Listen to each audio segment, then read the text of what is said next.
Welcome to Teachers Care Society, the podcast that talks about all news and development in the educational field. We have a good show for you today as I'm joined by Samantha Daly, a kindergarten first grade self-contained classroom teacher, as we'll be talking about setting up classroom rules. So without further ado, let's jump right in.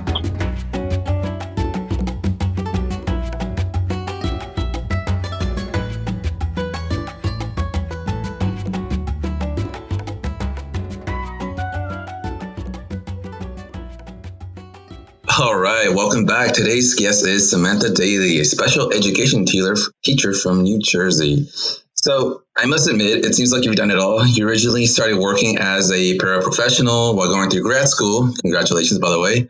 Then you worked at a private school for special needs students with a big age range from 3 years old to 21. After that, you transitioned to working at a public school, working from grades 2 to 5, then inclusion classroom, switching to behavior disorder classroom, and finally an LLD classroom.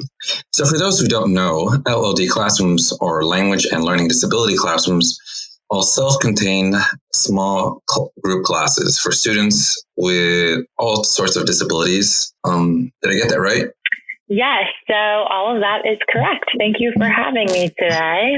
Yes. And Chris, we got to start off. First of all, how are you doing? How are you doing during this pandemic? Good. So my school just made the transition to in-person learning. So that's been a really huge relief because I have special education students. They're in with me 5 days a week. So we don't have to follow the hybrid model that my school is doing. So it's definitely been a great transition. Okay, that's nice. As far as transitions, like you transitioned from being a professional to a special education teacher. Did you know like this was the route you wanted to do? Was like being a professional kind of like testing the water into the fields of special education? Yes. So actually my journey to becoming a teacher is not really your typical one. I actually completed my undergraduate degree at the Fashion Institute of Technology in New York City.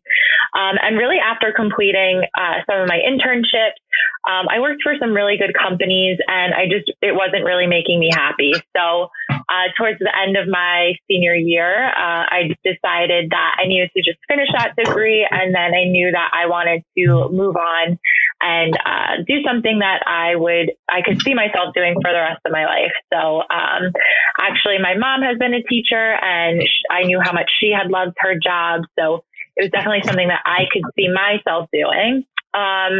So after undergraduate, I applied for graduate school as a teacher and I took a job as a paraprofessional. And during that time, I was taking night classes. I worked full time in the school and I really think that it was one of the best decisions that I made. It really helped me gain so much experience and, I was really able to walk away with so much knowledge being a paraprofessional and then being able to translate that into my career as a teacher.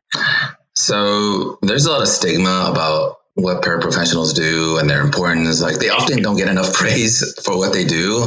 I mean, I view my paraprofessionals as an extension of me, like both in the classroom, like even through distance learning. And the best thing I can do for a paraprofessional is like utilize them effectively, not just having them do like simple, like busy work. I know this could be quite difficult during distance learning, but I found ways of doing this. I shared all my resources, all the links and my login info to all the curriculum and stuff that I use. And I also taught them new skills and certain strategies to use, especially through distance learning and even in the classroom. And I taught them how to track data, behavior management, transition, praising, reinforcement, essentially just not only supporting me, but also supporting students as well. And I've seen some examples where some paraprofessionals aren't utilized to the best of their ability. One of those examples, like literally the paraprofessional will just repeat everything I said. It'll just kind of like a parrot, just repeat everything I said. Or I had another paraprofessional when I was in class, just every now and then at the back of the classroom saying, "Make right choices, kids." So I don't know, how was your experience as a paraprofessional? So I really thought that I had a great experience as a paraprofessional. I was really able to work in so many different settings, as you had mentioned earlier. And I really knew that I wanted to, help out as much as I could. And I had really willing teachers that were willing to help me learn how I could help out. And, a big part of my job working with children with behavior disorders was collecting data on any of their behaviors.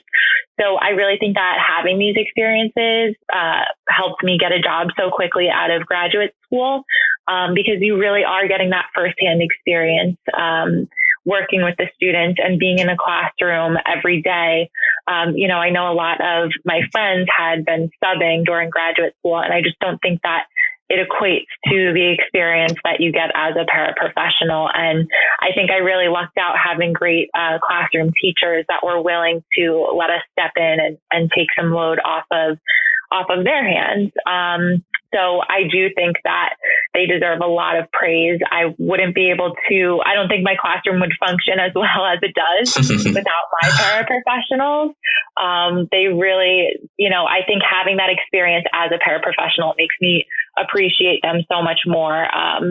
So I think that they help my classroom run smoothly every day, and they really are the best. Yeah. So paraprofessionals are the best, only if you utilize them, effectively. But let's jump into our first topic, and classroom rules. So where to start? Let's see. I had teachers where they say, it's my way or the highway, and just these crazy, insane micromanaging rules, basically like a hawk over my shoulder. I mean, for you growing up, how was your experience with rules? I mean, were you a rule breaker growing up? So it's pretty funny because whenever my parents describe me when I was little, the first thing that they always tell people is that I was such a rule follower. So it's kind of funny to now be working with students that are just the complete opposite and, really have a tough time following rules. So, when I was a kid, I never wanted to get in trouble. And I mean, that's just me, until this day, I just, I ask a million questions just to make sure that I'm following all of the rules. But even myself growing up and being somebody that liked to follow rules, having a teacher that would really micromanage or have very strict rules in the classroom without any explanation or collaboration on those rules, in many situations, I found myself not wanting to follow those rules. So, I really take that experience away and try my best to make sure that my classroom isn't that kind of environment for my students. So my favorite joke growing up, back when I was in middle school, we had this poor fella, a long-term substitute, and you could tell that he didn't have a lot of experience with classroom rules and classroom management. And so he had this list of very confusing rules that they would contradict each other. And I'm from Los Angeles, so there's always a joke about street parking rules and how confusing they can be. Some crazy things like no parking Monday through Friday, except between 9 a.m. to 2 p.m. on the second and fourth Wednesday. And then there'll be an arrow pointing the exact opposite way. So just imagine that with the substitute having these really ridiculous long rules and all these clauses. And it was just very confusing. And of course, people would get in trouble because they broke the rules. And it's because it wasn't clear. Have you ever had any experience in either growing up or, maybe another teacher that having these odd rules? Yeah. So I've been trying to think about this question, and there's not like one specific teacher that really sticks out in my mind where I've had this experience before, but I do definitely remember having some teachers at like the high school level that were just very controlling. And, I remember being a student and just dreading going to their classroom in fear of getting in trouble for breaking a rule and, being called out for it in front of the classroom. So, for me, again, that was one big takeaway when implementing rules in my classroom. I never wanted my students to feel like that. I never wanted them to feel overwhelmed by the rules. And I didn't ever want it to really feel like a dictatorship for my students. I wanted them as part of that collaboration for our rules. Yeah, that's a good point about making rules. It's it's not all about me. We also want student input. Of course, that depends on how well you know your students, how well you trust them. And as far as like the rule number, there's no magic number. I would usually have like no more than 5. Otherwise, it just becomes way too many to memorize. And especially when you're dealing with the younger ones, it's just too much for them. And so, for example, I teach at a special day class and I only have 5 rules and, they're, quiet mouth, sitting down, listening ears, watching eyes, and calm hands. Like very simple. Is there a limit to how many rules you have in the classroom? Yeah, so I completely agree. I stick with like about 3 rules, but under those rules, there's a lot that can really fall under each of those rules. And again, I like your point about having to know your students. So having children with behavior disorders in my classroom, it's also important to find that balance where you're not giving over too much control to the students in the beginning. But I still believe that no matter what, it should be a collaborative process regarding who your students are and whatever challenges they may have. So in my classroom, I stick to 3 rules, and they're very broad rules, but it makes them easier for my students to remember. That's good. So even when it comes to, you have your rules and you want students to follow them and memorize them, I see teachers try and stick to a theme or even an acronym to make them easier to memorize. I've seen teachers even, sing those songs, sing the rules out. I know you said you have the 3 Bs. I've heard a lot of teachers have like SLANT, which is, I think, sit up, listen, attention, nod, and talk. I know teachers, they always try and incorporate something that says, and most importantly, have fun and learn. I know it's very cliche, but it's also important that you want the kids to know that these rules are for them to learn best. It's for their safety, and we're not making these rules to control them. For you, like, what are some fun ways you get kids to memorize the rules? Yeah, so I do use the 3 Bs in my classroom. So that's be responsible, be respectful, and be safe. So I start with a collaborative discussion, and I really just start out with asking students why they think we come to school. So I really don't even bring up the topic of rules yet because I want to begin talking about why we come to school. So generally, it leads to the discussion of we come to school to learn, to have fun, to feel safe. And I want my students to make those connections before I bring up rules. This year, I had students act out different ways or different scenarios in the classroom, and then we would take a class vote to see if each scenario would fall under our rules. And I just like to make it engaging and have my students actively participating. So, it gives my students a chance to be silly and maybe come up in front of the classroom if they wanted to show us. It's almost like a game of charades. So, we would all discuss and say, is Evan following the rules right now? And I think it definitely makes it fun for the students, and it has them actively participating in discussing if our rules are being followed or not. That's funny. I even have professors at university level for grad school do something similar like that, where we act out like, all right, is this, following the rules or this not following rules? But for me, introducing rules, it's day one. First thing right after introductions, explaining who I am and going over who they are. We go over the rules, and I have to model as many times as we can, like something similar to how you have them go through the scenarios. And just provide them many opportunities to follow the rules. It's just all about practice, practice, practice. How do you get students to practice and follow the rules in addition to like playing out the scenarios you have? Right. So my classroom can range from kindergarten, 1st to 2nd grade. So having these primary grades is all about modeling, practicing, and repetition, just like you were saying. I like to do a lot with social stories as well.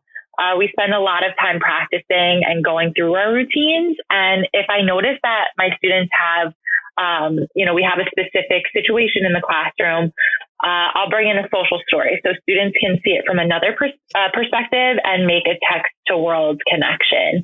And then we discuss what happened and ask ourselves how we could do better next time. So we reflect on the behavior and come up with solutions. And then this year, I started something called Daily Dollars. So this system has students reflecting on their own behavior after each period and really recognizing if their behaviors deserve $1 to put into their piggy bank. And of course, this is a fake dollar, but at the end of the week, they add up all of their dollars and they can go shopping in the classroom store. And this allows each of my students to really take accountability for their actions. And I think it also helps to implement a real world scenario into the classroom. So students are making those connections to math and how it's used in the real world. And so far, this has been a huge motivator for my students, and they really have enjoyed it. Oh, that's really cute. I like that. As I'm sure there's a little bit of fun having a currency named after yourself. So if we go back to the rule making, I know it's supposed to be a collaborative process, and we want students to have that buy-in, to feel that sense of community right there. And we want students to take ownership in the classroom rules because this is their classroom as well. What is the collaboration process for you? Yeah, so I kind of touched on it a little bit earlier. So I really start out by asking students why they think some rules, or why, like, I like to actually really start out by asking them why they think we come to school. And then I like to ask them why they think, or what rules they think that we should have in our classroom. And more often than not, they fall under one of the categories of the 3Bs. So I introduce the 3Bs topic, and then we just categorize them under each one. So is raising your hand being safe? Is it being respectful, or is it being responsible? So I think it's fun for them to see their ideas become really just our foundation of the classroom. And this year I had them color in pictures that represented some of the rules that we discussed and added them to our classroom rules poster. And I think having this visual representation also helps them to remember, and it shows their collaboration as well on the rules. Okay, so I've had situations where students come up with some silly rules or silly comment, and I use this as a great teaching moment to redirect this comment and essentially come up with a new rule on what the appropriate behavior should be. And, if the student says an outrageous comment or just disrupts the class, then I ask the rest of the class, like, do we do this, or is this appropriate behavior? And then we come up with a rule based on what we should do instead of what we shouldn't do. And the way it works out, this one student who, makes a silly comment, and they get a break or a warning, and then we move on. I don't want to put a lot of spotlight on this kid as well. So I'll just redirect, tell the class, hey, this is not what we do. This is what we should do, and move on. How have you dealt with like inappropriate rules or comments like that? Yeah, so this is something that happens every day in my classroom. Having students that have behavior disorders, a lot of times they're just very impulsive with what they say, and most of the time they can't really control their actions, or they don't put much thought into what they're saying. It just kind of comes out of their mouth. So I think that for me, it's really important to understand the function of that behavior. So is my student doing it because they're seeking that attention from the class? So what is their goal in making these comments? And more often than not, it is because they want that attention, whether it's negative or positive. So I really just have specific ways that I'm supposed to manage inappropriate comments or behavior. Because my students are special ed and they have behavior disorders, that really is addressed in their IEPs. So, for example, certain students, I'm supposed to really just ignore those comments, unless, as you said, it is something that really can't be ignored. I do like to have that discussion more so one-on-one with that student, so address it away from the rest of the class, because, in the end, essentially, if you address it in front of the class, you are just giving them that attention that they wanted, whether it's negative or positive attention. That was the end goal of making that comment. So yeah, I agree. I try to ignore it. And then if it is something that needs to be addressed, I like to do that one-on-one with the student afterwards. Okay. So then the secret when it comes to making rules, and you want to have that student buy-in, is to kind of guide the students towards a set of rules like you already have in mind that you want them to make, and kind of approach it like a Socratic seminar where you're there as a moderator, and we'll chime in if they get off topic or try to redirect the students. Again, you want them to steer towards a set of rules that you think are essential, and this might revolve around like no bullying, being ready to learn, being responsible. You can be more specific if you want. Do you have a set of go-to rules in your classroom that you want for sure? Yeah. So along with my set classroom rules, my students also have specific individual behavior plans. So for me, I really try to keep my classroom rules as simple and as easy for them to remember. Because all day long they're being tracked for their specific behavior goals and really what they're working towards individually. So I do agree with you that I, try to really preach to students that, kindness is, number one goal for us in our classroom, along with these set of rules that we're supposed to follow. I think building up our students' character is super important. And just really reinforcing that concept that, we treat others the way, you want to be treated. So that golden rule is really important in our classroom. And we talk about that daily, really, just to, keep it in the back of their minds and to hopefully influence some of that impulsive behavior and have them start to really think about their actions before they make a decision. So the important thing to keep in this conversation, or just to consider, is that these rules, they're meant to provide guidance on students on how to behave, like what's the expected behavior. Instead of telling them, what not to do, we tell them what to do. For example, instead of saying no yelling or hitting, we could say, keep your hands to yourself, or, quiet mouth. Instead of saying, running in the halls, we could say, we walk in the halls. And we know that students respond better when they're being told like what to do as opposed to not told what not to do. And I kind of always find it funny when a student who's not following rules is telling another student to follow the rules.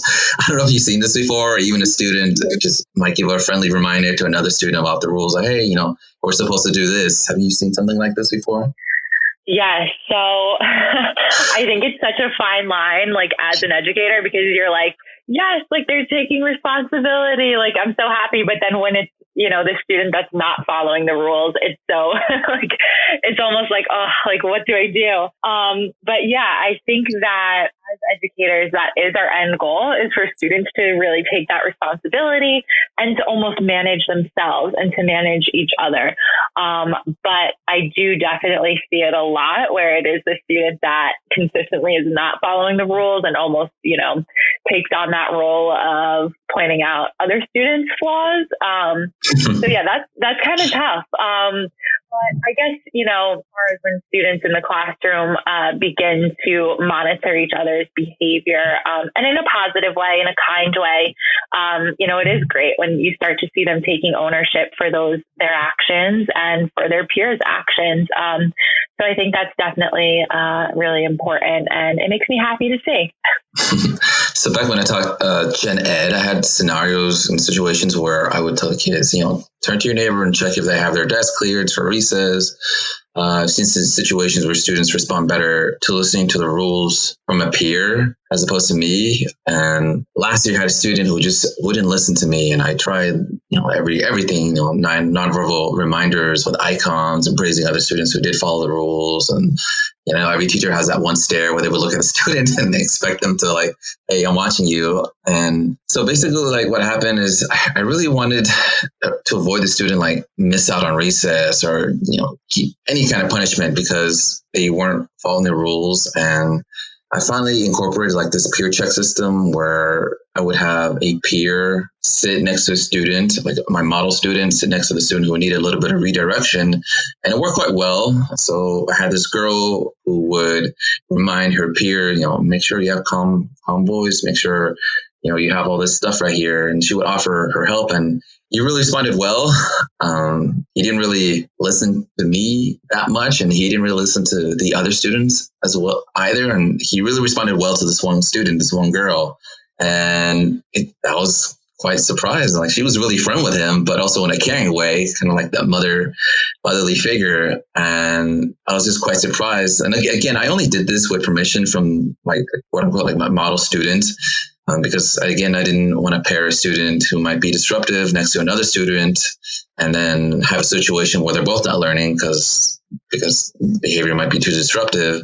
And so I would reach out to my model student in private, pull her aside saying, hey, would you help out with this? I know it's a big responsibility, and would show the student a few strategies and to help redirect the behavior. I had this checklist on the student's desk, and it's like, if he needs help with this, and remind him of this. If he needs help with this, remind him of this. And again, I would let this model student know that this is totally optional and no pressure. It's not her job to do this, but that I would appreciate this. Have you had something similar like this, something like your buddies before?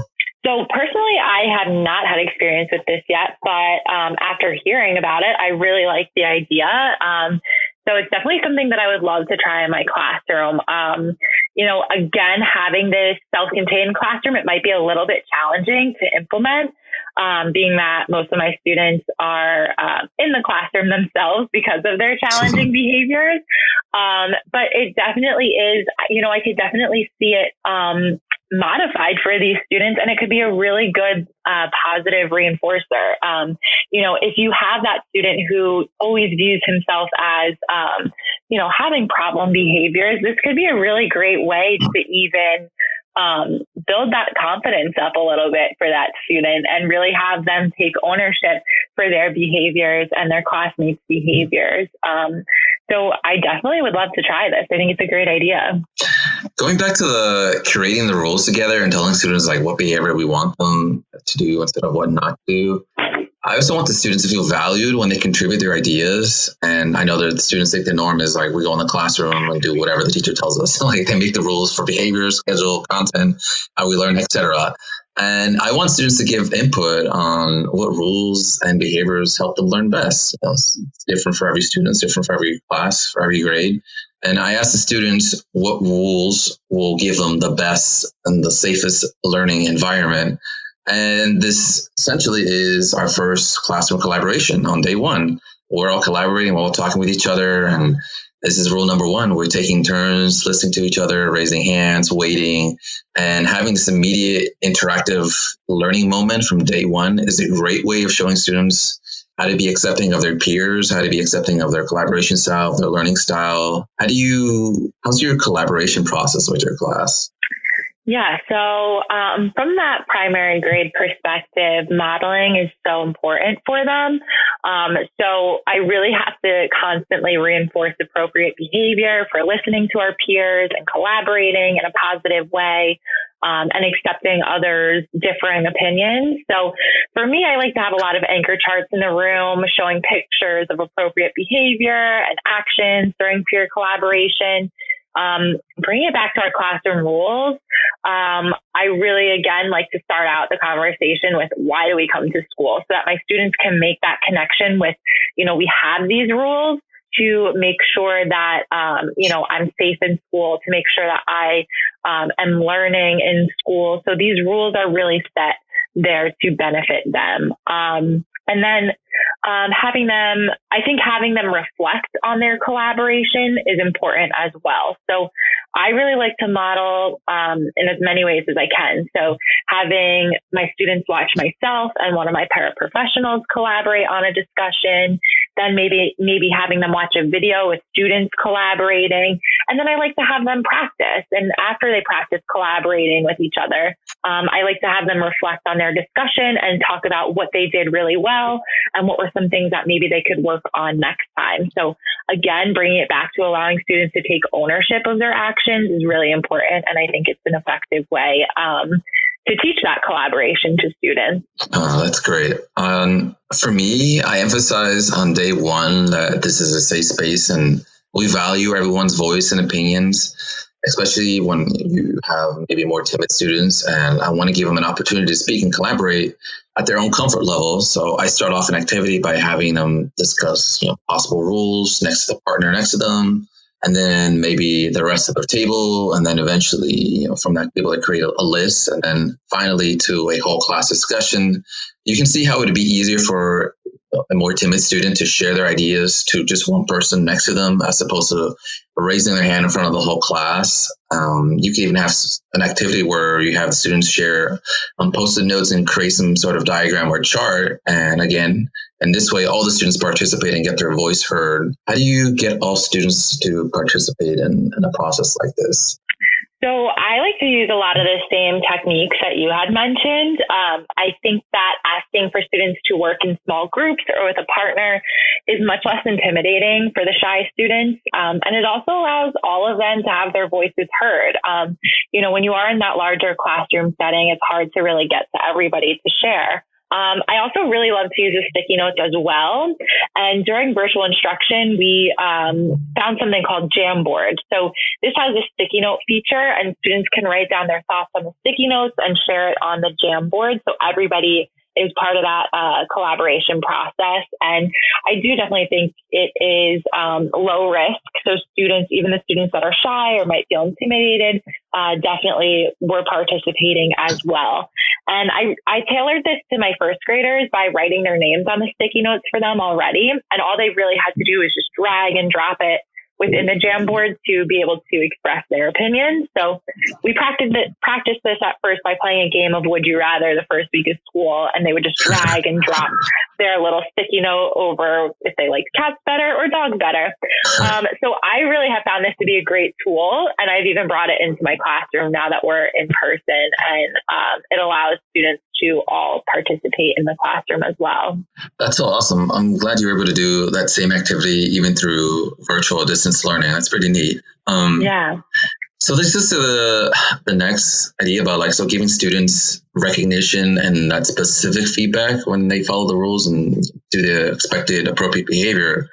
And I want to give that specific feedback from day one and praise the students, especially for those modeling the classroom rules. And you want them to follow. And if the students follow the rules and if they get no feedback or any recognition, then they're thinking, well, darn, my teacher doesn't recognize all this effort I'm putting in to follow the rules. I'm being here a good student, and they get nothing. It's crickets.